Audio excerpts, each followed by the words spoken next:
Cricket ইতিহাসে এমন অদ্ভুত পরিস্থিতির মুখোমুখি আগে কখনো হয়নি কোনো দল। 15 ফেব্রুয়ারি কলম্বোয় Bharat Pakistan high voltage match. Pakistan আগেই ঘোষণা দিয়েছে তারা এই ম্যাচ বয়কট করবে। কিন্তু মজার ব্যাপার হলো, প্রতিপক্ষ মাঠে না নামলে জেনেও নিয়ম রক্ষায় লঙ্কা ভ্রমণে যেতে হবে টিম ইন্ডিয়াকে। ম্যাচের আগের দিন নিয়ম অনুযায়ী প্রেস কনফারেন্সে হাজির হতে হবে অধিনায়ক সূর্যা কুমার যাদবকে। শুধু তাই নয়, ম্যাচের দিন ঠিক সময়ে কিট ব্যাগ নিয়ে মাঠেও নামতে হবে ভারতকে। প্রতিপক্ষহীন মাঠে ভারতের এই একাকী উপস্থিতি যেন বিশ্ব ক্রিকেটের এক চরম বিদ্রূপ। কিন্তু কেন এই নাটক? আইসিসি বলছে ওয়াকওভারের পয়েন্ট পেতে হলে ভারতকে মাঠের সব আনুষ্ঠানিকতা পালন করতেই হবে।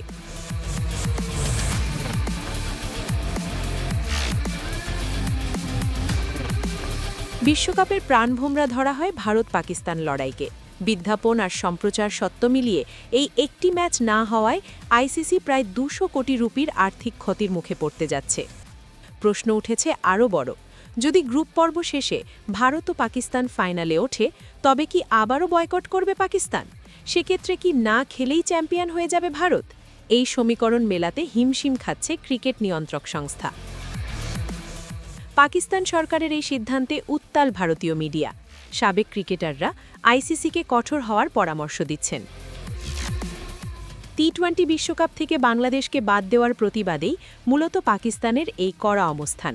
পিসিবিকে সিদ্ধান্ত পুনর্বিবেচনার বার্তা দিয়ে আইসিসি কঠোর ব্যবস্থা নেওয়ার আভাস দিলেও দমে যেতে নারাজ পাকিস্তান। সাবেক পাকিস্তানি ক্রিকেটাররা দাঁড়িয়েছেন সরকারের পাশে। ভারত পাকিস্তান দ্বন্দ্ব মেটাতে একসময় হাইব্রিড মডেল আনা হয়েছিল, কিন্তু বর্তমান পরিস্থিতিতে সেই মডেলও এখন মুখ থুবড়ে পড়ার পথে। ক্রিকেট মাঠের লড়াই যখন রাজনীতির টেবিলে চলে যায়, তখন জয় হারায় খেলাধুলা আর হার হয় কোটি কোটি ক্রিকেট ভক্তের।